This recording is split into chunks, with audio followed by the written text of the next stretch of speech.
புத்தகம் 4 பிறப்பு மற்றும் தேடலின் புத்தகம்.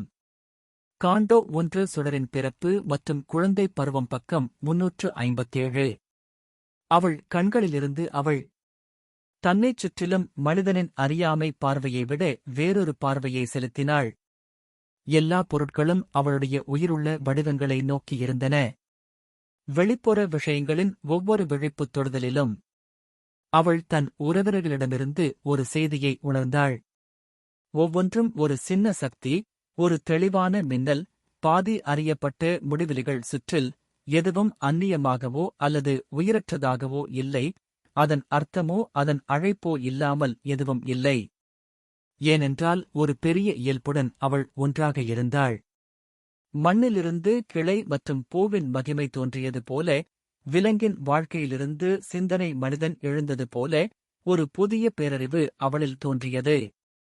ஒளியின் மனம், தாள சக்தியின் வாழ்க்கை, மறைக்கப்பட்ட தெய்வீகத்துடன் கூடிய உடல் உள்ளுணர்வு வரவிருக்கும் கடவுளின் உருவத்தை தயாரித்தது. விரிவடையும் ஆண்டுகளின் மெதுவான ரைம் மற்றும் நாட்களின் வளமான முணுமுணுப்பு திரள் வேலை அவளுடைய உணர்வைத்தே நிரப்பி, அவளுடைய கைகால்களை நிரப்பியது. அவளுடைய கருணையின் சந்திர கோலத்தை நிறைவேற்றியது. அவளுடைய வலிமையின் அமைதியில் தன்னை காத்துக் கொண்டது. அவளுடைய தனிமையான மகத்துவம் குறைவாக இல்லை. மேற்பரப்புக்கு அருகில் தெய்வீகம் அழுத்தப்பட்டது. நீல மற்றும் தனிமையான வானத்தில் குழந்தை பருவத்தின் நெபுலாவை மாற்றும் சூரியன். மனிதக் காட்சியை புரிந்து கொள்ள அது மேல் நோக்கி உயர்ந்தது. வலிமையான குடியிருப்பாளர் தனது வயலைப் பார்க்க திரும்பினார். ஒரு அழகான ஒளி அவளுடைய ஆவி புருவத்தை எடுத்துக்கொண்டது. மேலும் இனிமையான மற்றும் புனிதமான அவளுடைய சிந்தனை பார்வை வளர்ந்தது. வானமனித ஆழமான சூடான தூக்க நெருப்புகள் அவளுடைய கண்களின் நீண்ட விளிம்பு மகிமையில் விழித்தன, ஒரு மர்மமான சன்னதியில் பலிபீட எரிப்புகள் போல. அந்தப் படிக ஜன்னல்களிலிருந்து ஒரு விருப்பம் பிரகாசித்தது. அது வாழ்க்கைக்கு ஒரு பெரிய முக்கியத்துவத்தைக் கொண்டு வந்தது.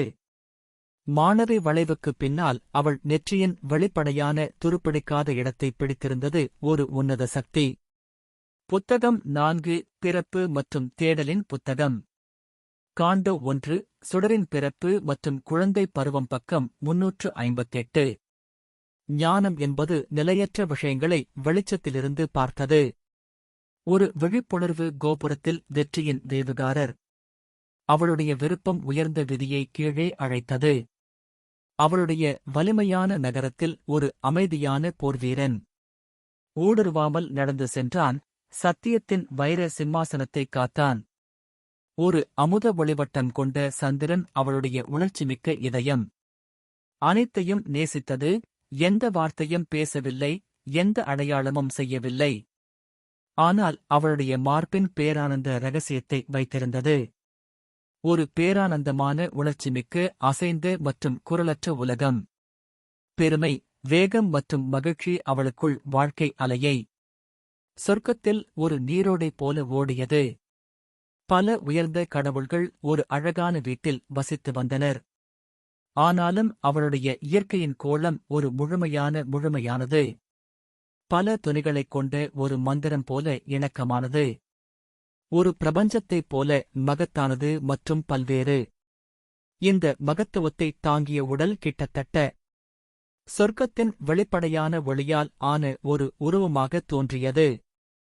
அதன் வசீகரம் தரிசன காலங்களில் கண்ட விஷயங்களை நினைவுபடுத்தியது.